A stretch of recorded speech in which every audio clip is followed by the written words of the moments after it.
Praise the Lord. फिर एक बार मैं पास्टर मनोज शाहू आपका स्वागत अभिनंदन करता हूं। प्रियो, आज हम बहुत ही महत्वपूर्ण विषय को सीखने जा रहे हैं, क्योंकि इन दिनों में बहुत सारे झूठे शिक्षक झूठी शिक्षाओं को फैला रहे हैं और उसी के वजह से बहुत सारे लोग उनके झूठी शिक्षा में पढ़कर भ्रमित हो गए हैं या तो फिर वो सच्चाई के मार्ग से भटक गए हैं। बहुत सारे लोग कंफ्यूज हैं और मैं आपको कहना चाहता हूं कि जो भी लोग इस समय हमें सुन रहे हैं, ये पूरे वीडियो को आप देखिएगा। अगर आप अन्य भाषा को लेकर किसी भी प्रकार के बौखलाहट में है तो, और दूसरे वो लोग होंगे जो लोग हमारे वीडियोस को देखकर नुक्स निकालने की कोशिश करेंगे, गलतियां निकालने की कोशिश करेंगे। मैं आपको बताना चाहता हूं ऐसे लोगों के लिए, वे ऐसे लोग हैं जो सोने का नाटक कर रहे हैं। आपको कहना चाहता हूं, जो लोग सच में सो रहे हैं उनको हम जगा सकते हैं, लेकिन जो लोग सोने का नाटक करते हैं उनको हम कभी भी जगा नहीं सकते हैं। ऐसे हमारे बहुत सारे भाई हैं, बहन हैं जो सोने का नाटक कर रहे हैं और वे लोग झूठी शिक्षाओं में फंस गए हैं। इन लोगों को हम किसी भी प्रकार से जगा नहीं सकते, क्योंकि वे हम्बल होकर चीजों को रिसीव नहीं करते हैं। प्रियो, अगर आप ऐसे लोगों की शिक्षाओं में भ्रमित हो गए हैं तो मैं विश्वास करता हूं कि आज का जो टीचिंग है, आज की जो शिक्षा है, आज के जो वचन है, आपको उत्साहित और प्रोत्साहित करेगी फिर एक बार परमेश्वर के साथ जुड़कर कार्य करने के लिए। प्रियो, अगर आप किसी कारणवश अन्य भाषा में प्रार्थना करना या बोलना बंद कर दिए हैं तो मैं आपको उत्साहित प्रोत्साहित करता हूं ये पूरे वीडियो को देखने के लिए, क्योंकि इस वीडियो को देखने के बाद आप फिर एक बार अन्य भाषा में प्रार्थना करना जारी करोगे। हालेलुया। प्रियो, आज हम देखने पर है कि 10 कारणों से कि हम अन्य भाषा में प्रार्थना करना चाहिए या अन्य भाषा में हम बोलना चाहिए। जी हां, 10 कारण जिससे हम अन्य भाषा में प्रार्थना करना चाहिए या अन्य भाषा में हम बोलना चाहिए। आप में से कुछ लोग यह पूछते होंगे या आपके मन में यह सवाल चलता होगा कि आप अन्य भाषा पे इतना जोर क्यों देते हैं। प्रियो, मैं आपको बताना चाहता हूं कि हम अन्य भाषा पे इसलिए ज्यादा जोर देते हैं क्योंकि बाइबल अन्य भाषा के बारे में जोर देता है। बाइबल अन्य भाषा के बारे में बहुत सारा बातें कहता है और साथ ही साथ मैं आपको यह बताना चाहता हूं कि परमेश्वर जो है अपने आत्मा के जरिए बहुत सारे अद्भुत और महान कार्य करने पर है और उसी के वजह से शैतान उन कार्यों को होने के लिए रोकना चाहता है और उसी के लिए जो आत्मिक बातें हैं उन आत्मिक बातों में शत्रु जो है रुकावट लाना चाहता है। कुछ समय पहले हमारे कुछ भाइयों को शत्रु ने अपने गलत शिक्षाओं के जाल में फंसा दिया है और वो इन सारी शिक्षाओं को ग्रहण नहीं करते हैं और इन सारी शिक्षाओं का विरोध करते हैं। लेकिन हम ऐसे भाइयों के लिए प्रार्थना कर रहे हैं कि फिर एक बार परमेश्वर का आत्मा उन्हें छुए, उनसे बातें करे और वो सारी गलत बातों से बाहर आ जाए। साथ ही साथ हम उनके लिए प्रार्थना करते हैं जो इस समय हमें सुन रहे हैं। प्रियो, हम अन्य भाषा में इसलिए जोर देते हैं क्योंकि बाइबल कहता है, जब आप पढ़ोगे मरकुस की किताब अध्याय 16, मैं चाहता हूं कि आप लोग हर एक वचन को अच्छे से पढ़ना, जांचना, और ताकि आप परमेश्वर के वचन को जान सके और उनका इस्तेमाल कर सकें अपने जीवन में। मरकुस की किताब अध्याय 16 और वचन 17 में ऐसा लिखा है, विश्वास करने वालों में यह चिन्ह होगा कि वे मेरे नाम से दुष्टात्मा को निकालेंगे, नई नई भाषा बोलेंगे। 18 नंबर के वचन में लिखा है, सांपों को उठा लेंगे और यदि वे प्राणनाशक वस्तु भी पी जाए तभी उनको कुछ हानि ना होगा, वे बीमारों पर हाथ रखेंगे और वे चंगे हो जाएंगे। ये बहुत सारे चिन्ह जो है हर एक विश्वासियों के लिए दिया गया है, हर एक विश्वासियों के लिए दिया गया है। वो विश्वासी जो प्रभु यीशु मसीह पर विश्वास करते हैं। वो विश्वासी जो प्रभु यीशु मसीह के अनुयायी है, वो विश्वासी जो प्रभु यीशु मसीह पर विश्वास कर कर सेवकाई करते हैं। बाइबल कहता है कि जो विश्वास करने वाले हैं उनमें यह चिन्ह होगा कि वो मेरे नाम से दुष्ट आत्माओं को निकालेंगे। अगर आप दुष्ट आत्माओं को निकालने के लिए डरते हैं तो मैं आपको प्रोत्साहित करना चाहता हूं कि आप परमेश्वर के वचन में बने रहे, और जब आप दुष्टात्मा ग्रसित व्यक्ति का आमना सामना करोगे, आप जैसे ही यीशु के नाम से उसे आज्ञा दोगे, दुष्टात्मा निकल जाएगा। साथ ही साथ बाइबल कहते हैं कि वे नई नई भाषा बोलेंगे। हालेलुया, वे नई नई भाषा बोलेंगे। प्रभु यीशु मसीह यहां पर भविष्यवाणी कर रहे हैं, जो आने वाली मसीह पीढ़ी है या फिर जो आने वाला मसीह विश्वासी है, वे लोग किस प्रकार पवित्र आत्मा से भरकर नई नई भाषा बोलेंगे, उनका यहां पर ये जिक्र करते हैं। फिर जब आप 18 नंबर के वचन में पढ़ोगे, लिखा है कि वो सांप को उठा लेंगे। हाँ प्रियो, जब वे कोई खतरनाक चीजों को के सांप, या लिटरली वो सांप को उठाकर या गले में डालकर वो घूमेंगे नहीं, उस प्रकार ये वचन नहीं कहता है। यहां पर लिखा है कि अगर कोई भी ऐसे विषारी चीजों को अगर वो उठा लेंगे तो वो विषारी चीज जो है उन पर किसी प्रकार का असर नहीं डालेगी। फिर उसके बाद में लिखा है, यदि वे प्राणनाशक वस्तु भी पी जाए तभी उनको कुछ हानि ना होगी। इसका मतलब क्या है कि क्या हम जहर या प्राणनाशक वस्तु पिए? नहीं, लेकिन जब आप सेवा के लिए कहीं जाते हैं, या तो आप यीशु के नाम पर विश्वास करते हैं और आपके खाने में, आपके पानी में किसी ने कुछ मिलाकर आपको पीने के लिए या खाने के लिए दे दिया, तो उसका जो जहर है, उसका जो असर है आप पर नहीं होगा, ऐसे बाइबल कहता है। फिर चिन्ह क्या है कि वे बीमारों पर हाथ रखेंगे और वे चंगे हो जाएंगे। हालेलुया। जो बीमार लोग हैं उनका बीमारी विश्वासियों पर ट्रांसफर नहीं होगा, लेकिन जो बीमार व्यक्ति है, जब विश्वासी व्यक्ति उनके सर पर हाथ रखेगा तो बीमारी चली जाएगी, ऐसे लिखा गया। इन सारे चिन्हों में एक चिन्ह दिया गया है कि वे नई नई भाषा बोलेंगे। लेकिन आज बहुत सारे जो मसीह लोग हैं, जो झूठी शिक्षा में फंस चुके हैं, वे लोग इस बातों को नहीं स्वीकार करते और उसी की वजह से बहुत सारी आत्मिक बातों से वे वंचित हैं। और क्यों हम अन्य भाषा बोलने में विश्वास करते हैं या जोर देते हैं, और एक वचन मैं आपको निकाल कर बताना चाहता हूं। फिर उसके बाद जो 10 इंपॉर्टेंट पॉइंट्स है मैं आपके साथ शेयर करना चाहूंगा। बाइबल कहता है, पहला कुरिन्थ की किताब अध्याय 14 और वचन 18, 1 Corinthians chapter 14 verse 18, ऐसा लिखा है, मैं अपने परमेश्वर का धन्यवाद करता हूं कि मैं तुम सबसे अधिक अन्य भाषाओं में बोलता हूं।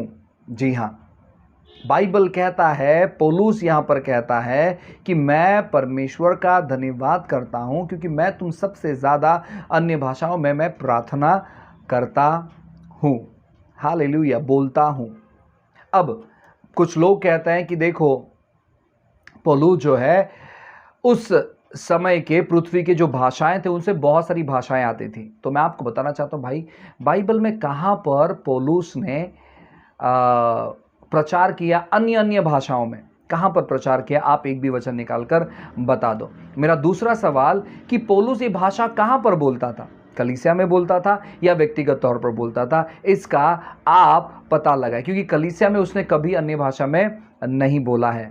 ठीक है, वो व्यक्तिगत तौर पर बोलता था और वो कहते कि मैं तुम सबसे ज़्यादा अन्य भाषाओं में मैं बोलता हूँ। हालेलुया, अन्य भाषाओं में मैं सबसे ज़्यादा बोलता हूँ। जब हम इन 10 पॉइंट को पढ़ने पर आगे, इन पॉइंट को पढ़ते पढ़ते इस बात को भी मैं टच करूँगा आगे, और आप जान पाओगे कि किस प्रकार पौलुस का जीवन था। और क्या आप अगर सेवकाई में है तो क्या आप सबसे ज़्यादा अन्य भाषाओं में प्रार्थना करते हैं या अन्य भाषा बोलते हैं? क्योंकि पौलुस के जीवन को जब आप पढ़ोगे तो आपको पता चलेगा कि जितने भी प्रेरित थे उनमें सबसे ज़्यादा जो सेवकाई जो है वो पौलुस ने किया। जितने भी पत्री लिखी गई है न्यू टेस्टामेंट में, उन सभी पत्रियों में सबसे ज़्यादा पत्री जो है वो पौलुस की है। ज़्यादा ट्रैवल पौलुस ने किया, रेवलेशन ज़्यादा पौलुस के पास था। और पौलुस कहते हैं कि मैं तुम सबसे ज़्यादा अन्य भाषा में प्रार्थना करता हूं, और उसी के वजह से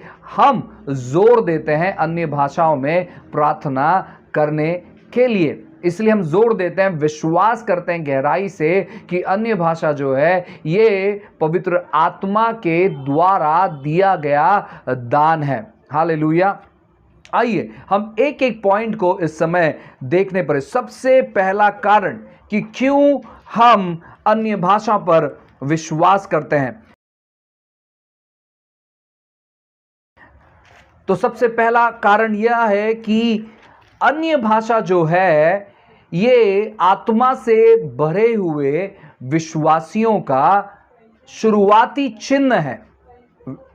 जो आत्मा से भरे हुए जो विश्वासी है उनका ये शुरुआती चिन्ह है कि वे अन्य भाषाओं में या अन्य भाषा में प्रार्थना करते हैं और बोलते हैं। अब आपका सवाल होगा कि क्या वे लोग आत्मा से भरे नहीं हैं जो लोग अन्य भाषा में प्रार्थना नहीं करते हैं? ऐसा बिल्कुल भी नहीं है। मैं आपको बताना चाहता हूं, जो लोगों ने, या तो मैं आपको और भी स्पष्ट करना चाहता हूं, जो लोगों ने पवित्र आत्मा का बपतिस्मा पाया है वे लोग अन्य भाषा में प्रार्थना करते हैं। ये इसका पहला चिन्ह है। जब आप पढ़ोगे प्रेरितों के काम अध्याय 2 और वचन 4, लिखा है ऐसे, वे सब पवित्र आत्मा से भर गए और जिस प्रकार आत्मा ने उन्हें बोलने की सामर्थ दी वे अन्य अन्य भाषा में बोलने लगे। जी हाँ, जब वे आत्मा से भर गए तो वे अन्य अन्य भाषा बोलने लगे। और एक वचन पढ़ेंगे प्रेरितों के काम अध्याय 10 और वचन 46। प्रेरितों के काम अध्याय 10 वचन 46। बाइबल कहता है, क्योंकि उन्होंने उन्हें भांति भांति की भाषा बोलते और परमेश्वर की बड़ाई करते हुए इस सुनी। उन्होंने भांति भांति की भाषा और परमेश्वर की बड़ाई करते हुए सुनी। यहां पर पतरस कुछ अपने यहूदी लोगों के साथ इस व्यक्ति के पास आता है जो व्यक्ति अन्य जाति था। और बाइबल कहता है कि जब पतरस प्रचार ही कर रहा था तो पवित्र आत्मा का दान जो है इन लोगों पर उतरा। और बाइबल यहां पर कहता है कि ये लोग भांति भांति की भाषा ये लोग करने लगे। और पतरस आगे एक्सप्लेन करता है कि जैसे पवित्र आत्मा हमारे पर उतरा था वैसे पवित्र आत्मा इन पर भी उतरा है।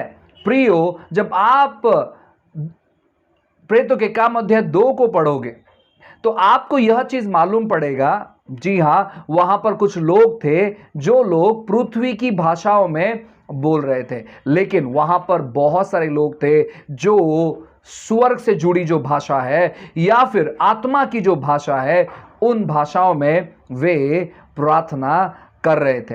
क्यों मैं ऐसे कह रहा हूं, इन चीजों को भी आप ध्यानपूर्वक सुने।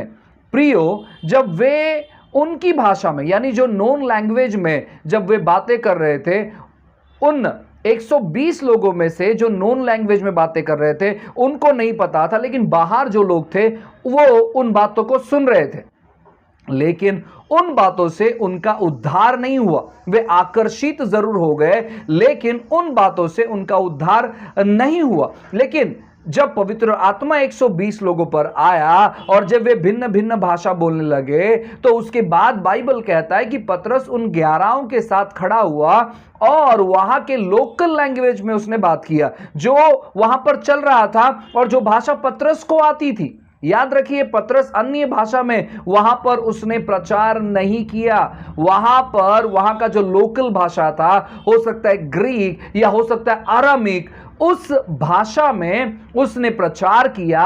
और जब लोगों ने अपनी भाषा में प्रचार को सुना तब उन्होंने यीशु पर विश्वास किया, उन्होंने बपतिस्मा लिया और लगभग 3000 लोग वहां पर बचाए गए या 3000 लोगों ने बपतिस्मा लिया। याद रखिए, उसने अन्य भाषा जो स्वर्ग से जो भाषा आई थी या फिर जब आत्मा उनके ऊपर उतरा और जब वो अन्य भाषा में प्रार्थना करने लगे तो उस भाषा में पतरस ने प्रचार नहीं किया। पतरस ने प्रचार जो है लोकल भाषा में किया है। हालेलुया। हमने काफी सारी ऐसी भी गवाही सुनी कि लोग अन्य भाषा में प्रार्थना कर रहे थे, और जब वे अन्य भाषा में प्रार्थना कर रहे थे तो उनके पड़ोस में जो व्यक्ति बैठा था वो उन शब्दों को सुन रहा था, और जब ये व्यक्ति प्रार्थना करना बंद किए तो वो बाजू में जो व्यक्ति बैठा था वह व्यक्ति इनसे पूछने लगे कि आप मेरी भाषा कैसे जानते हैं। तो उन्होंने कहा कि यह जो है परमेश्वर ने मुझे दिया है और मुझे नहीं पता कि मैंने क्या कहा, आप क्या बता सकते हो कि मैंने क्या कहा। फिर वो व्यक्ति कहता कि मेरे सारे स्टोरी को आपने बताया है, और फिर वो व्यक्ति यीशु मसीह के बारे में जानना चाहते थे, और जब इस व्यक्ति ने उन्हें यीशु के बारे में बताया तो उस व्यक्ति ने यीशु को स्वीकार किया। इसलिए प्रियो, मैं आपको बताना चाहता हूं कि जो अन्य भाषा में आप प्रार्थना कर रहे हैं उन्हें बोलना मत करें। आपको नहीं पता कि वो हो सकता है कि दुनिया का कोई कोने का वो भाषा होगा, और परमेश्वर चाहता है कि आप उस भाषा में बातें करें, इसलिए उसने आपको यह वरदान दिया। बहुत सारे लोग गलत शिक्षाओं को सुनकर बहुत सारे लोगों ने अन्य भाषा में प्रार्थना करना बंद कर दिया, लेकिन मैं विश्वास करता हूं ये 10 कारण जब आप सुनोगे तो आप अन्य भाषा में और भी अच्छे तौर पर प्रार्थना करना चालू करोगे। तो अन्य भाषा ये पवित्र आत्मा का जो बपतिस्मा हुआ है उसका ये शुरुआती चिन्ह है, और इसीलिए आपको अन्य भाषा में प्रार्थना करना है, क्योंकि पौलुस अन्य भाषा में सबसे ज्यादा प्रार्थना करता था, क्योंकि लिखा गया कि जो विश्वास करने वालों में यह चिन्ह होगा कि वे नई नई भाषा बोलेंगे, वे नई नई भाषा बोलेंगे। आपको अगर वो नई भाषा मिली है तो आप क्यों लोगों के बहकावे में आ रहे हो? आप परमेश्वर के द्वारा आशीषित व्यक्ति हो, आप अन्य भाषा में प्रार्थना करना जारी रखें। दूसरा कारण कि क्यों आपको अन्य भाषा में प्रार्थना करना है या बोलना है, क्योंकि अन्य भाषा आपको आत्मिक उन्नति करवाता है। अन्य भाषा आत्मिक उन्नति करवाता है। बाइबल कहता है कि पहला कुरिन्थियों किताब अध्याय 14 और वचन 2 लिखा है, क्योंकि जो अन्य भाषा में बातें करता है वो मनुष्य से नहीं परंतु परमेश्वर से बातें करता है, इसीलिए कि उसको उसकी बातें कोई नहीं समझता, क्योंकि वो भेद की बातें आत्मा में होकर बोलता है। और एक वचन पढ़ेंगे, पहला कुरिन्थियों किताब अध्याय 14 और वचन 14। बाइबल कहता है, इसीलिए यदि मैं अन्य भाषा में प्रार्थना करूं तो मेरी आत्मा प्रार्थना करती है परंतु मेरी बुद्धि काम नहीं देती है। आप जब अन्य भाषा में प्रार्थना करते हैं प्रियो, आपका बुद्धि आपको काम नहीं देता है। काफी बार हमारा बुद्धि जो है ना काम नहीं देता है, और जब आपका बुद्धि काम नहीं देता है कि चीज़ों को कैसे हैंडल किया जाए, परिस्थितियों कैसे हैंडल किया जाए, कलीसिया को कैसे हैंडल किया जाए, परिवार को कैसे हैंडल किया जाए, नए विश्वासियों को कैसे हैंडल किया जाए, पुराने विश्वासियों को कैसे हैंडल किया जाए, या जो फिर विश्वासियों में जो केसेस आपके पास आ रहे हैं सलाह के लिए, उन केसेस को कैसे हैंडल किया जाए, लीडर्स को कैसे हैंडल किया जाए, अपने को वर्कर्स को, अपने को पास्टर्स को कैसे हैंडल किया जाए, तो आप क्या कर सकते हैं? आप अन्य भाषा में प्रार्थना कर सकते हैं, और पवित्र आत्मा आपका मार्गदर्शन करेगा सही डिसीजंस को लेने के लिए, सही शब्दों को कहने के लिए। आप बेझिझक आप अन्य भाषा में प्रार्थना करना चाहिए, क्योंकि अन्य भाषा आपको आत्मिक तौर पर बढ़ाता है। अब कुछ महाबुद्धि वाले लोग क्या कहते हैं मालूम है, कि अन्य भाषा जो है या परमेश्वर का जो वरदान है ये कलीसिया के उन्नति के लिए दिया है या व्यक्तिगत उन्नति के लिए दिया गया। मैं आपको बताना चाहता हूं प्रियो, अगर आप व्यक्तिगत तौर पर उन्नति नहीं पाए हो तो आप कलीसिया की उन्नति कैसे करोगे? मार्टिन लॉर्ड जोन्स ये जो व्यक्ति है ये बहुत ही अद्भुत लीडर है कलीसिया के, बहुत ही अद्भुत। इन्होंने अपने किताब में लिखा है कि अगर आप चाहते हो कि आपकी कलीसिया उन्नति करे तो आप खुद की उन्नति करो। इसका मतलब है जब तक आपकी उन्नति नहीं होती है तब तक आपकी कलीसिया की उन्नति नहीं होगी। अब इन्होंने बहुत बड़ा परिवर्तन लाया है लंदन में, बहुत बड़ा परिवर्तन।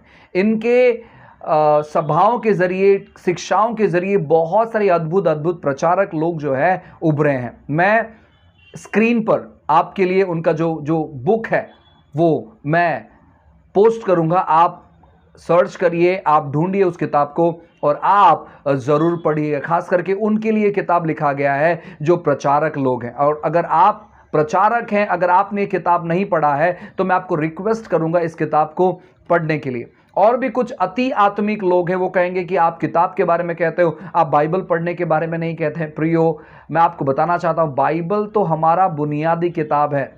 अगर आपके पास बाइबल नहीं है तो आप मसीह में भी स्थिर खड़े नहीं रह सकते, वो तो आपको पढ़ना ही है। लेकिन बाइबल के अलावा भी बहुत सारे किताब है, आपको पढ़ना ज़रूरी है। क्यों? जब आप पौलुस के ज़िंदगी को पढ़ोगे या कोई भी अच्छा बाइबल का जो टीचर है, जो सच में वचन सिखाता है, ऐसे बहुत सारे बहरूपिये हैं जो अपने आप को खरा टीचर कहते हैं, सच्चे शिक्षक कहते हैं, लेकिन वो है नहीं। जो सच में बाइबल के शिक्षक है, जब आप उनको पूछोगे कि क्या पौलुस किताब पढ़ता था, वो आपको बताएंगे कि पौलुस किताब पढ़ता था। मैं बाइबल की बात नहीं कर रहा हूं, वो बाइबल तो उसने पढ़ा ही है, वो पढ़ ही रहा था, जुना नियम जो है ओल्ड टेस्टमेंट, लेकिन साथ ही साथ वो बुक्स पढ़ता था, वो किताबों को पढ़ता था और उसी के वजह से वो एक बेस्ट प्रीचर था। आपको किताबें पढ़ना बहुत ज़रूरी है। जो सेवकों की किताब लिखे गए हैं, आप उन किताबों को पढ़े, ये मैं आपको रिकमेंड करना चाहता हूँ, क्योंकि किताबों में बहुत सारे रेवलेशंस छुपे हुए हैं। बहुत सारे लोग किताबों के ज़रिए ब्लेस हो रहे हैं। इसलिए आप जो किताब मैं आपको रिकमेंड किया है मैंने, मार्टिन लॉयड जोन्स का, आप ज़रूर उस किताब को आप पढ़िएगा। तो वो कहते हैं कि अगर आप अपने कलीसिया की उन्नति करवाना चाहते हो या अपने कलीसिया को उन्नति होते हुए देखना चाहते हो तो अपनी उन्नति करो। और यहां पर पौलुस कहता है कि जो भी कोई अन्य भाषा में प्रार्थना करता है वो अपनी उन्नति करता है। अगर आप नहीं करते तो आप अपनी उन्नति नहीं कर रहे हो, परंतु आप अपने विश्वास में कमजोर पड़ रहे हैं। आप अपने विश्वास में कमजोर पड़ रहे हैं। अब आपने अपने सेवकाई में दो प्रकार के पास्टर्स को आपने देखा होगा या सेवकों को आपने देखा होगा। एक व्यक्ति जो दुष्टात्मा निकालने के लिए 8-8 घंटे लगा देता है, लेकिन दूसरा व्यक्ति बस चंद सेकंड में वो आता है, यीशु के नाम से उसे डांटता है और दुष्टात्मा चले ही जाता है। क्यों ऐसे होता है? इन चीज़ों को आप समझने का प्रयास करें, इन चीज़ों को आप जानने का प्रयास करें। आज हमारे पास जो है शारीरिक ज्ञान बहुत सारा हो गया, लेकिन आत्मिक ज्ञान नहीं होने की वजह से हम आत्मिक चीज़ों पर नियंत्रण नहीं रख पाते। प्रियो, अगर आप अन्य भाषा में प्रार्थना नहीं करते हैं तो आप आत्मिक तौर पर बढ़ोतरी नहीं करते हैं, ऐसे बाइबल कहता है। क्योंकि जो अन्य भाषा में प्रार्थना करता है वो अपनी उन्नति करता है। अगर आप अन्य भाषा में प्रार्थना नहीं करते तो आप अपनी उन्नति नहीं करते हो। देखो 4 नंबर का वचन भी मैं पढ़ना चाहूँगा, आप ध्यानपूर्वक सुने। बाइबल कहता है 1 Corinthians 14:4, 1 Corinthians 14:4 लिखा है, जो अन्य भाषा में बातें करता है वो अपनी उन्नति करता है। ठीक है, जो अन्य भाषा में प्रार्थना करता है वो अपनी उन्नति करता है। आप अगर अपनी उन्नति करवाना चाहते हैं तो आप अन्य भाषा में प्रार्थना करना बंद मत करें। ठीक है, तो अन्य भाषा में प्रार्थना करना ये हमारा आत्मिक उन्नति ठहरता है। ये दूसरा कारण था। तीसरा कारण,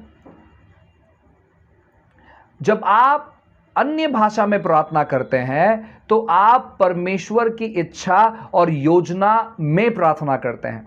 जब आप अन्य भाषा में प्रार्थना करते हैं तब आप परमेश्वर की इच्छा और योजना में प्रार्थना करते हैं। रोमियो की किताब अध्याय 8 और वचन 26 और 27 में आपके लिए पढ़ता हूं, ध्यानपूर्वक सुने। रोमियो की किताब अध्याय 8 वचन 26-27 लिखा है, इसी रीति से आत्मा भी हमारी दुर्बलताओं में सहायता करता है, क्योंकि हम नहीं जानते कि प्रार्थना किस रीति से करना चाहिए, परंतु आत्मा आप ही ऐसे आहे भर भर कर जो बयां से बाहर है हमारे लिए विनती करता है। और मनों का जांचने वाला जांचता है कि आत्मा की मनसा क्या है। जब आप अन्य भाषा में प्रार्थना करते हैं तो बाइबल कहता है कि आप परमेश्वर के इच्छा में प्रार्थना करते हो। काफ़ी बार जब हम अपनी भाषा में प्रार्थना करते हैं, अपने नोन लैंग्वेज में प्रार्थना करते हैं, अपने जो भाषा हमें आती है उस भाषा में प्रार्थना करते हैं, तो काफ़ी बार हमें जो ज़रूरत है, हमें जैसे लगता है, हमें जैसे चाहिए, हमें जो अपेक्षा है, हम उन चीज़ों के लिए प्रार्थना करते हैं और काफ़ी बार हम उन चीज़ों को अपने जीवन में अनुभव नहीं कर पाते और अगर वो चीज़ें आ भी गई तो काफ़ी बार वो चीज़ें हमारे आत्मिक बातों के लिए या आत्मिक जीवन के लिए रुकावट का कारण बन जाता है।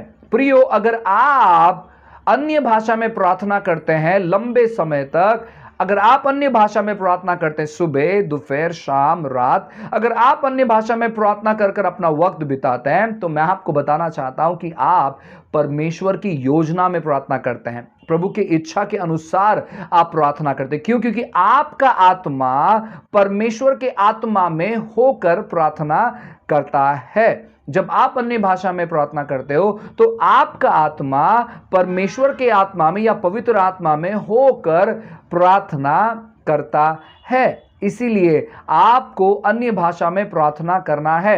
अब आपको मालूम नहीं कि प्रभु की इच्छा और प्रभु की योजना आपके जीवन के प्रति क्या है। अब बहुत सारे लोग कहते हैं कि हाँ, प्रभु चाहता है कि मैं गॉस्पेल प्रचार करूं, प्रभु चाहता है कि मैं सुसमाचार सुनाऊं। मैं आपको बताना चाहता हूं, काफ़ी जगहों पर जब आप प्रेरितों के काम पढ़ोगे, खास करके काफ़ी जगहों पर पवित्र आत्मा पौलुस को काफ़ी सारे जगहों पर जाने के लिए मना करता है।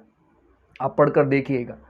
अगर प्रभु की इच्छा है कि हम हर एक व्यक्ति को सुसमाचार सुनाए तो पौलुस को क्यों काफी सारे जगहों पर जाने के लिए पवित्र आत्मा मना करता है? तो ये सोचने वाली बात है। मैं ये नहीं कह रहा हूं कि आपको सुसमाचार नहीं सुनाना है, ये तो हमारा सबसे प्रथम काम है, ये तो महान आज्ञा है जो हम सब लोग को करना है। लेकिन कहां पर सुनाना है, किस प्रकार सुनाना है, किसको सुनाना है, ये पवित्र आत्मा को डिसाइड करने दो।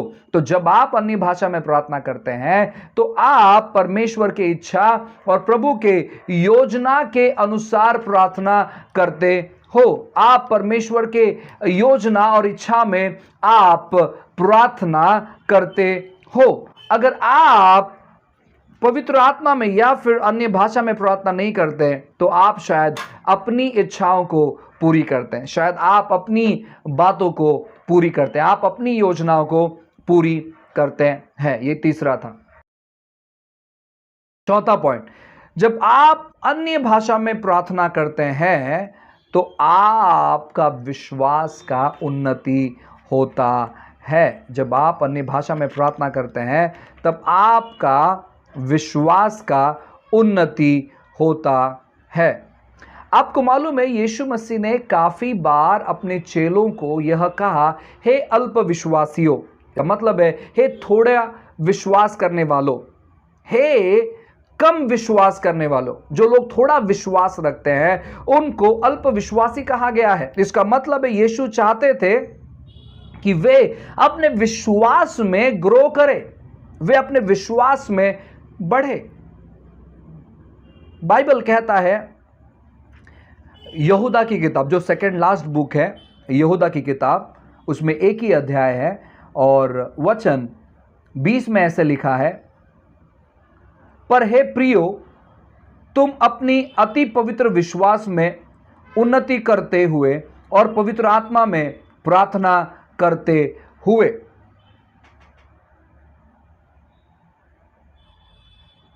अपने विश्वास में उन्नति करते हुए और पवित्र आत्मा में प्रार्थना करते हुए। परमेश्वर चाहते कि जैसे आप वचनों को पढ़ते हैं, आप प्रार्थना करते हैं, आप मध्यस्थी करते हैं, तो आपका विश्वास जरूर ग्रो होता है। क्योंकि बाइबल कहता है, रोमियो की किताब में लिखा गया कि परमेश्वर के वचन को सुनने से आपका विश्वास बढ़ता है। ठीक है, परमेश्वर के वचनों को सुनने से आपका विश्वास बढ़ता है। तो जैसे जैसे आप उस विश्वास में बढ़ रहे हैं, बाइबल यहां पर हमें बताता है कि आप साथ ही साथ वचन 20 में लिखा है, और पवित्र आत्मा में प्रार्थना करते हुए। आपको पवित्र आत्मा में प्रार्थना करना है और पवित्र आत्मा में प्रार्थना करने का सरल तरीका है, सीधा तरीका है कि आप अन्य भाषा में प्रार्थना करना जारी रखें। अब बहुत सारे लोग जो है ये कहेंगे कि अरे यहां पर अन्य भाषा के बारे में कहां पर लिखा है। प्रियो, मैं आपको बताना चाहता हूं, एक मार्गदर्शक होने के नाते कुछ कॉन्टेक्स्ट हमें समझना बहुत ज़रूरी है। कुछ बातों को हमें समझना बहुत ज़रूरी है। जब आप उन बातों को समझोगे तो आप जान पाओगे कि वचन किस प्रकार बातें कहता है। पवित्र आत्मा में प्रार्थना करना ही इसका मतलब है कि आप अन्य भाषा में प्रार्थना करते हो, क्योंकि आप पवित्र आत्मा के मनसा के अनुसार आप प्रार्थना करते हो। जब आपका आत्मा परमेश्वर के वरदानों को रिलीज करता है, यानी पवित्र आत्मा की भाषा को रिलीज करते हो, तो पवित्र आत्मा आपके आत्मा के साथ एक हो जाते हैं और आप अन्य भाषा में प्रार्थना करने लगते हो। अब 5वां पॉइंट, जब आप अन्य भाषा में प्रार्थना करते हैं तो संसार का जो दूषित वातावरण है, खराब वातावरण है, आप उस खराब वातावरण में प्रवेश नहीं करते। यानी आज आप इर्द गिर्द देखो, बहुत सारी दिक्कतें है, बहुत सारी परेशानी है, बहुत सारे मसीह लोगों को यह समझ में नहीं आ रहा है कि ऐसी स्थिति, ऐसी परिस्थिति में हम क्या करना चाहिए।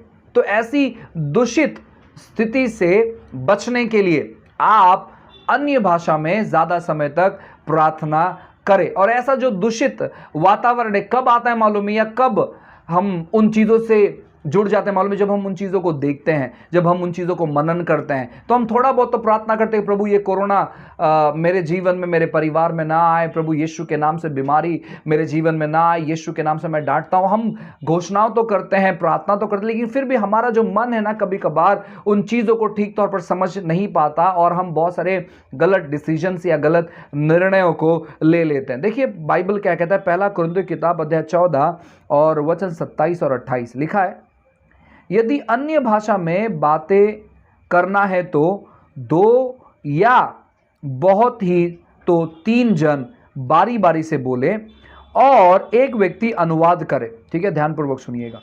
परंतु यदि अनुवाद करने वाला ना हो तो अन्य भाषा बोलने वाला कलीसिया में शांत रहे और अपने मन से और परमेश्वर से बातें करे। कलीसिया में, ठीक है, अगर कलीसिया में अनुवाद करने वाला ना हो अन्य भाषा का, तो पौलुस यहां पर क्या कहता है, आप बातें करना बंद मत करें, लेकिन आप जोर से बातें नहीं करें, लेकिन अपने मन में बातें करें। लिखा है यहां पर 28 नंबर के वचन में, बहुत खूबसूरत लिखा है, परंतु यदि अनुवाद करने वाला ना हो तो अन्य भाषा बोलने वाला कलीसिया में शांत रहे। ठीक है, यानी वर्बली ना बोले या फिर अपने जबान से शब्द ना निकाले और अपने मन से और परमेश्वर से बातें करें, अपने मन से और परमेश्वर से। ठीक है, तो जब आप अन्य भाषा बोलते हैं कलीसिया में, अपने मन में बोले और परमेश्वर से बोले। जब कलीसिया के चीजें चालू होती है, वर्शिप चालू होता है या प्रचार चालू होता है, तो आप अपने मन में प्रार्थना कर सकते हैं, ऐसे पौलुस कहता है। इसका मतलब है कि जब आप बाहर होते हैं, अपने ऑफिस में होते हैं, आप अपने कार्यस्थल पर होते हैं, आप अपने व्यवसाय में होते हैं, आप अपने घर में होते हैं, आप अपने कामकाज में होते हैं, या आप पब्लिक प्लेस में होते हैं, आप बस में होते हैं, आप ट्रेन में होते हैं, आप ऑटो रिक्शा में होते हैं, आप बाइक पर होते हैं, या जो भी पब्लिक प्लेस में, पार्क में बैठे हुए होते हैं, तो आप अपने मन में अन्य भाषा में प्रार्थना कर सकते हैं। आज ऐसा हो गया है ना कि आज भारत में भी, अगर आप हमें भारत से देख रहे हैं या भारत के बाहर से देख रहे हैं, तो मैं आपको बताना चाहता हूं, हमारे यहाँ पर मास्क जो है मैंडेटरी हो गया, यानी मास्क लगाना बहुत ज़रूरी हो गया। तो मुझे मास्क लगाना जो है ना इतना पसंद नहीं, और मुझे नहीं लगता कि आप में से किसी को मास्क लगाना पसंद होगा। तो जब मैं बाहर निकलता हूँ, ज़्यादातर मैं मास्क नहीं लगाता क्योंकि मुझे पसंद नहीं है, लेकिन मैं मास्क साथ में रखता हूँ क्योंकि हमारे यहाँ पर फ़ाइन है। अगर मास्क आपके पास नहीं होगा तो आपको फ़ाइन देना पड़ेगा। तो जब मैं मास्क अपने ईयर पर लगाता हूँ, कान पर लगाता हूँ, और अचानक जब मुझे क्लिक हो जाता है प्रार्थना करें, तो मैं क्या करता हूँ, मास्क थोड़ा सा ऐसे मुंह पर ले लेता हूँ और मैं प्रार्थना करते चलता हूँ, है ना। मैं प्रार्थना करते चलता हूँ, रिबाशी खांदा राबासी अंदा राबासी खुंदो रोबोसी अंदा राबा, मैं बात करते चलता हूँ। और जब मैं बात करते चलता हूँ, मैं आपको बताना चाहता हूँ कि मैं इतना ज़ोरों से बात नहीं करता हूँ क्योंकि मास्क लगा हुआ है और मैं पब्लिक प्लेस में चल रहा हूँ, तो मैं धीमी आवाज़ में बात करता हूँ, लेकिन मेरे होठ जो है हिलते रहते हैं। तो मास्क क्या करता है, उन चीज़ों को ढाक लेता है, और इर्द गिर्द क्या हो रहा है, मेरा ध्यान वहाँ पर नहीं जाता है, मेरा ध्यान परमेश्वर की ओर जाता है। आप इन चीज़ों का इस्तेमाल कर सकते हैं। अब जो लोग इन चीज़ों का विरोध करते हैं, मुझे कोई प्रॉब्लम नहीं है, आप प्रार्थना नहीं करें तो भी मुझे कोई इश्यूज नहीं है, क्योंकि आने वाले दिनों में आप देखो कि किस प्रकार संसार की बातें आपके जीवन पर लागू हो रही है। लेकिन जो लोगों ने प्रार्थना करना बंद कर दिया है, या फिर जो लोग प्रार्थना करते हैं, तो आप ये आइडियाज इस्तेमाल कर सकते हैं, आप प्रार्थना कर सकते हैं और आपका मन जो है ना परमेश्वर से जुड़ा रहेगा। और जो दूषित वातावरण है, या जो दूषित चीजें हैं, जो खराब चीजें हैं, कंटैमिनेटेड चीजें हैं संसार की, वो आपके जीवन पर हावी नहीं होगी। अगर पौलुस कहता है कलीसिया में आप जोरों से बात नहीं कर, लेकिन अपने मन से और परमेश्वर से बातें करें, तो हम दुनिया के कोई भी कोने में बात कर सकते हैं अन्य भाषा में, अपने मन में परमेश्वर से। हालेलुया, कितना अद्भुत है।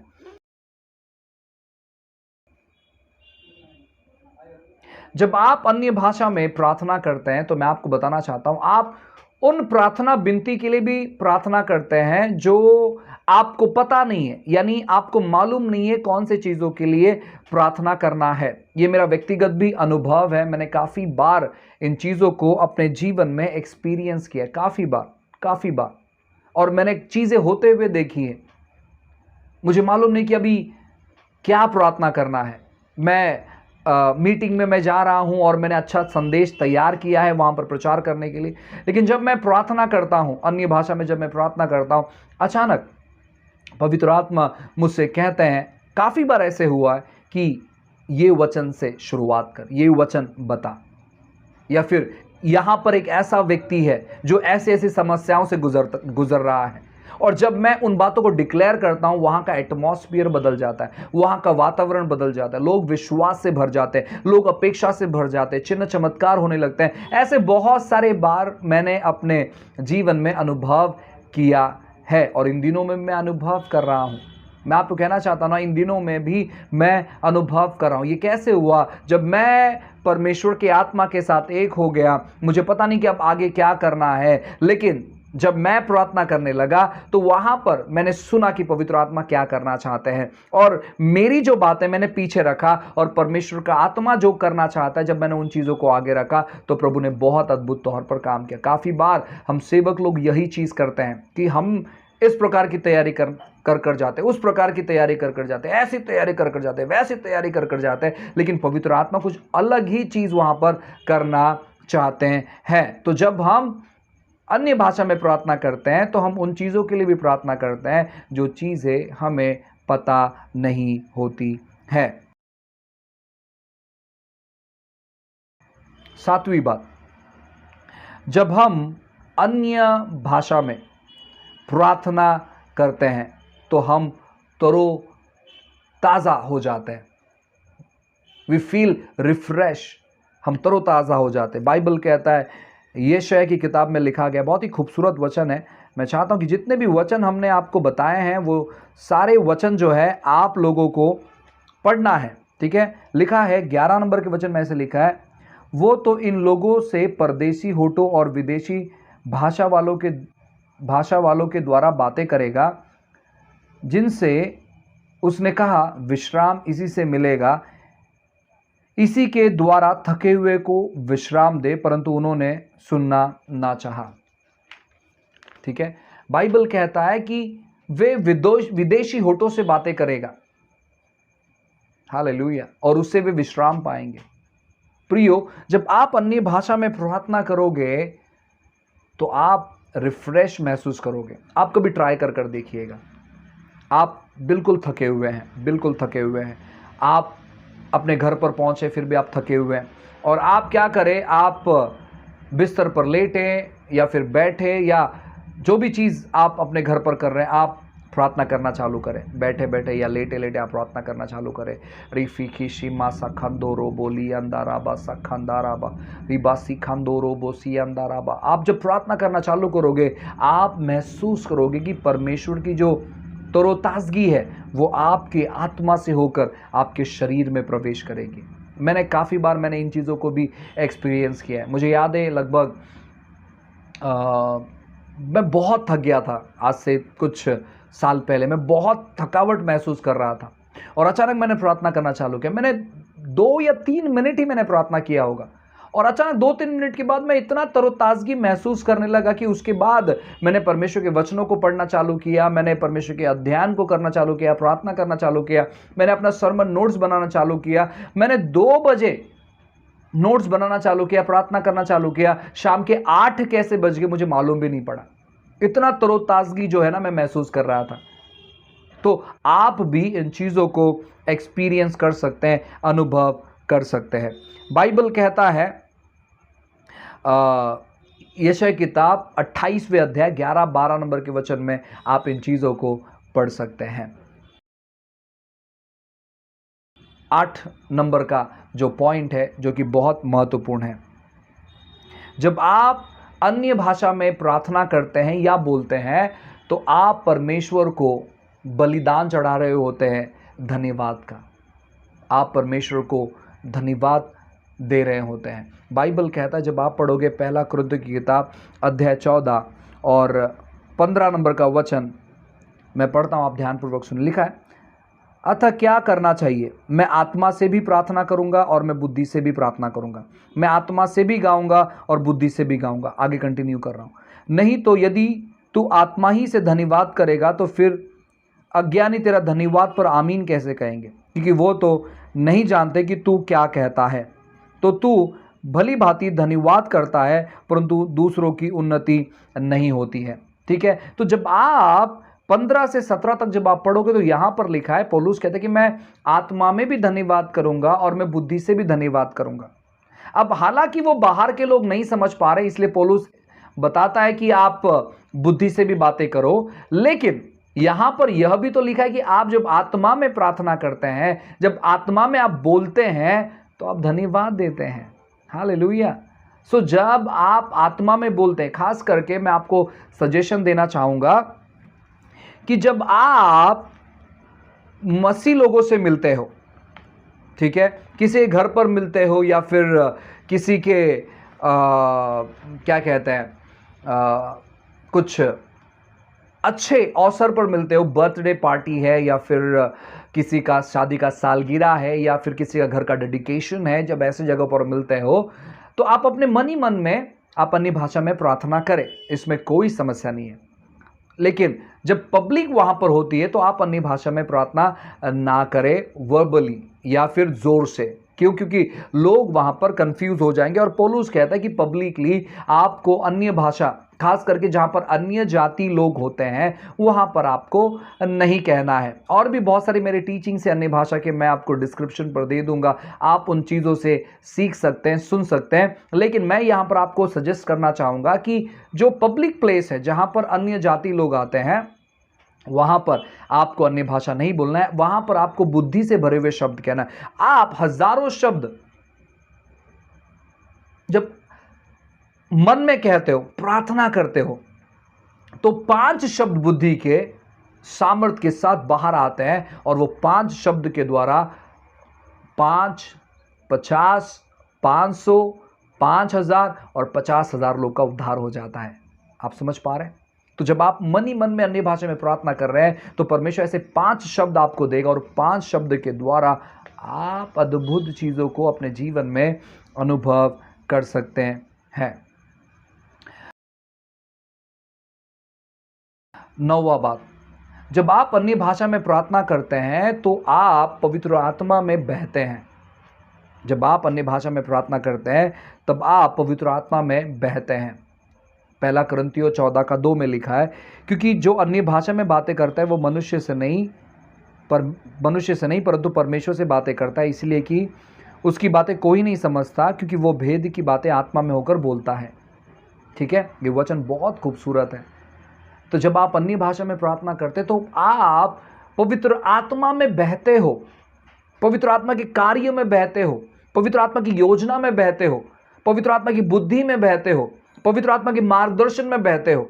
तो इसीलिए आपको अन्य भाषा में प्रार्थना करना बहुत जरूरी है। जितना ज्यादा हो सके आप अन्य भाषा में प्रार्थना करें। मैं आपको कहना चाहूंगा ना प्रियो, अन्य भाषा में प्रार्थना करने से किसी भी प्रकार का साइड इफेक्ट नहीं है। जब आप अन्य भाषा में प्रार्थना करते हो हमेशा अच्छी और भली बातें ही होती है। आप खुद अनुमान लगाकर देखिए प्रियो, जो लोगों ने अन्य भाषा में प्रार्थना करते थे, लेकिन कुछ कारणवश आप अन्य भाषा में प्रार्थना करना बंद कर दिए। आप मुझे बताइए ना, ऐसे 5 कारण आप बता दीजिए कि अन्य भाषा में प्रार्थना करने की वजह से ऐसे 5 गलत चीज मेरे साथ हुए। आप 5 कारण मुझे बता के दिखाकर बताइए, 5 कारण लिखकर बताइए। कमेंट बॉक्स आपके लिए चालू है।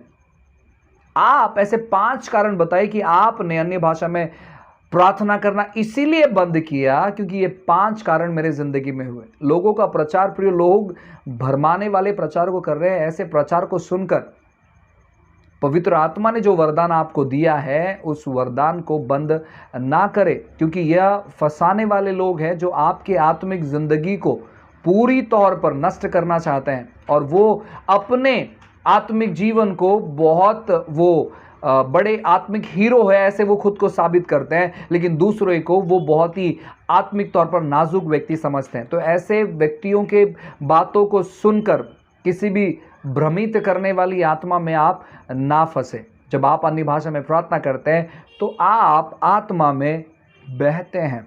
हालेलुया। जब आप अन्य भाषा में प्रार्थना करते हैं तो आपका आत्मिक जिंदगी जो है वो पूरी तौर पर संवरता है। ये 10वीं बातें हैं। जब आप अन्य भाषा में प्रार्थना करते हैं तो आप आत्मिक उन्नति करते हैं। जब आप अन्य भाषा में प्रार्थना करते हैं तो आप आत्मा में बढ़ोतरी करते हैं। जब आप अन्य भाषा में प्रार्थना करते हैं तो आत्मिक जो स्तर है, जो दायरा है, उसमें आप प्रवेश करते हैं। जब आप अन्य भाषा में प्रार्थना करते हैं तो आप आत्मिक दायरों में प्रवेश करते हैं। अब मैं थोड़ा सा यहाँ पर आपको स्टडीज़ देना चाहूँगा। मैं चाहूँगा कि आप थोड़ा सा पढ़ाई करें, थोड़ा सा जो चीज़ मैं कह रहा हूँ उस पर सोचें, आप रिसर्च करें और मैं जो कहने की कोशिश कर रहा हूँ उनको आप समझने की कोशिश करें। आत्मिक दायरा बहुत ज़रूरी है, ठीक है। आत्मिक रल्म, स्पिरिचुअल रल्म बहुत ज़रूरी है। जो भी लोग 90% लोगों की बात कर रहा हूँ मैं, 10% लोग तो क्या कहते हैं ना, बस मसीह के नाम को खराब ही कर रहे हैं, लेकिन 90% लोग जो भविष्यवाणी की सेवकाई में, यानी जो भविष्यवाणी करते हैं, 90% लोग जो चंगाई की सेवकाई में, मैं आपको बताना चाहती हूँ ये सारी सेवकाई प्रभु की ओर से है। कोई व्यक्ति किसी भी सेवकाई को अगर वो नकारता है, अगर मैं कहता हूं कि केवल सोल विनिंग ही इंपॉर्टेंट है, भविष्यवाणी कुछ नहीं है, चंगाई की सेवा कुछ नहीं है, तो मैं गलत हूं। मैं गलत हूं। क्या यीशु मसीह ने भविष्यवाणी नहीं की? क्या यीशु मसीह ने चंगाई नहीं की? आपको मैं एक चीज कहकर क्या कहते हैं, धक्का देना चाहता हूं कि सोल विनिंग से भी ज्यादा सेवा यीशु मसीह ने जो है चंगाई और छुटकारे में की है। उनकी 75% जो सेवा थी, स्कॉलर्स कहते हैं कि वो छुटकारे की सेवा थी या फिर हीलिंग मिनिस्ट्री थी। 75%, 25% सिखाने की और प्रचार करने की सेवा थी। अब आप मुझे गलत भी ठहरा सकते हैं, ये आपके ऊपर डिपेंड है, लेकिन मैं आपको बताना चाहता हूं सोल विनिंग बहुत इंपॉर्टेंट है, उसका दर्जा कोई नहीं ले सकता। लेकिन साथ ही साथ मैं ये जो वरदान है परमेश्वर के, इनको भी मैं नीचे नहीं रख सकता। क्यों? क्योंकि ये पवित्र आत्मा ने कलीसिया को दिए हुए बहुत महत्वपूर्ण वरदान है। और जब आप अन्य भाषा में प्रार्थना करते हैं तो इन वरदानों में आप काम कर सकते हैं। जैसे कि मैंने कहा कि आप देख सकते हो 90% सेवक जो चंगाई की सेवकाई में, वे अन्य भाषा से जुड़े हुए हैं। जो भविष्यवाणी करते हैं वे अन्य भाषा से जुड़े हुए हैं। जो लोग विश्वास के वरदान में काम करते हैं वे अन्य भाषा से जुड़े हुए हैं। जो लोग word of wisdom, word of knowledge, इन चीज़ों का इस्तेमाल करते हैं, बुद्धि का शब्द, ज्ञान का शब्द, वे लोग अन्य भाषा से जुड़े हुए हैं। तो ये लोग क्यों अन्य भाषा से जुड़े हुए हैं? क्योंकि अन्य भाषा एक ऐसा दरवाज़ा है, या फिर मैं ऐसे कहूँगा कि अन्य भाषा एक ऐसी चाबी है जो इन सारे तालों को खोलती है। अन्य भाषा एक ऐसी चाबी है जो ये सारे आत्मिक वरदानों को आपके जीवन में रिलीज करती है। इसीलिए आप अन्य भाषा में ज़्यादा से ज़्यादा वक्त बिताएं, ज़्यादा से ज़्यादा वक्त बिताएं।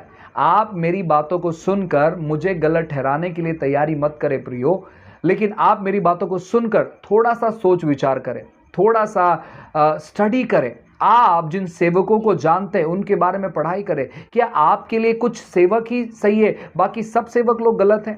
आप जिनके प्रचार को देखते थे और जिनकी सेवा की लालसा करते कि प्रभु ऐसे मेरी भी सेवा होने दे, आज आप उनको गलत ठहरा रहे हैं। आज आप सोच कर देखिए ना, आज कुछ गलत शिक्षाओं में क्या फंस गए कि आप सब भूल गए कि आप किस प्रकार के चीजों को देखकर मसीह में आगे बढ़ रहे थे। क्या आप वो सारे चीजों को भूल गए और सारे चीजों को दोष लगाने लगे, सारे चीजों को गलत ठहराने लगे? अगर आप उनमें से एक है तो मैं चाहूंगा कि आप इन चीजों के बारे में सोचें, आप स्टडी करें कि जितने भी लोग, जिसे सिंपल भाषा में पावर मिनिस्ट्री में जो लोग हैं, दुष्टात्मा जो लोग निकालते हैं, जो लोग चंगाई की सेवकाई में हैं, जिनका परमेश्वर अद्भुत मात्रा में इस्तेमाल कर रहे हैं, वे लोग अन्य भाषा से जुड़े हुए हैं। और जब वे अन्य भाषा में प्रार्थना करते तो वे अलौकिक स्तरों में कार्य करने के लिए उन्हें बहुत आसानी जाती है।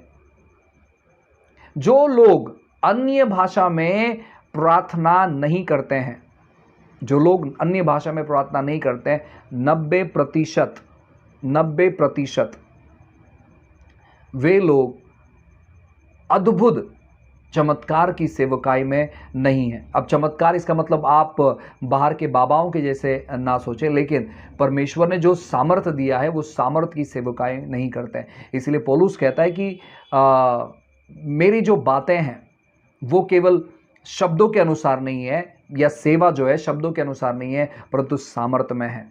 वो प्रॉपर स्क्रिप्चर मैं नीचे लिख रहा हूं, आप इसे जरूर पढ़िएगा। पौलुस कहता है कि जो प्रचार मैं करता हूं वो केवल शब्दों में नहीं है परंतु सामर्थ्य में है। 10% लोग हो सकते जो अन्य भाषा में प्रार्थना नहीं करते, लेकिन प्रभु उनका अद्भुत तौर पर इस्तेमाल कर रहे हैं। ये प्रभु का ग्रेस है, ये प्रभु के अनुग्रह है कि यहां वहां चिन्ह चमत्कार आपके जीवन में हो रहे हैं। लेकिन 90% लोग जो अन्य भाषा में प्रार्थना करते हैं, प्रभु उनका इस्तेमाल करता है अद्भुत बातों को करने के लिए। इसलिए आप अन्य भाषा में प्रार्थना करें। जो लोग अन्य भाषा के दान को अभी तक अपने जीवन में अनुभव नहीं किए, मैं आपको बताना चाहता हूँ, आप प्रार्थना तो करें कि पवित्र आत्मा मैं अनुभव करना चाहता हूँ। पिता, मुझे अन्य भाषा में प्रार्थना करना है। प्रभु, मैं अन्य भाषा के दान में इस्तेमाल होना चाहता हूँ, मैं रिसीव करता हूँ। आप विश्वास के साथ मांगे, तो जब आप विश्वास के साथ मांगोगे, इसको हम्बलनेस की ज़रूरत है प्रियो। जो लोग क्रूर है, जो लोग घमंडी है, जिनका हृदय पत्थर सा बन गया है, वे नहीं मांगेंगे। लेकिन जो हम्बल है, जो नम्र है, वे इन बातों को सुनकर वे परमेश्वर के पास अपने घुटनों पर जाकर परमेश्वर के पास कहेंगे कि पवित्र आत्मा, मैं अनुभव करना चाहता हूँ। पिता, मैं अन्य भाषा को अनुभव करना चाहता हूँ, आप मुझे अन्य भाषा से भरें। जब आप परमेश्वर की आत्मा का वर्षाव मांगोगे तो वो आपको ज़रूर देगा। आप इस मिसअंडरस्टैंडिंग में मत रहे कि अरे पास्टर आप ऐसे कैसे कह सकते हो, हमारे अंदर तो पवित्र आत्मा है। मैं बिल्कुल सहमत हूँ। हर एक विश्वासी, चाहे वो एक दिन का विश्वासी हो, वो पवित्र आत्मा से भरा हुआ, या पवित्र आत्मा उनके अंदर है, लेकिन पवित्र आत्मा का बपतिस्मा बहुत अलग है, बहुत अलग है। जो लोग पवित्र आत्मा के बपतिस्मा को एक्सपीरियंस किए हैं, अनुभव किए हैं, मैं आपको कहना चाहता हूँ ना, वो सारे लोग अद्भुत तौर पर इस्तेमाल हुए हैं। यीशु मसीह स्वर्ग में जाने से पहले बाइबल कहता है उन्होंने चेलों पर फूंका और कहा रिसीव द होली स्पिरिट, पवित्र आत्मा को ग्रहण करें। और क्या उन्होंने पवित्र आत्मा ग्रहण नहीं किया? जी हाँ, वे उन्होंने पवित्र आत्मा ग्रहण किया। तो पेंटिकोस्ट के दिन पे 120 लोगों पर जो आत्मा उतरा वो क्या था? क्या वो कोई अलग आत्मा था? नहीं, वो भी पवित्र आत्मा था। उनके अंदर पवित्र आत्मा था, लेकिन पेंटिकोस्ट के दिन में पवित्र आत्मा पूरी रीति से उनको अपने नियंत्रण में लिया था, या पूरी रीति से मार्गदर्शन कर रहा था। हालेलुया।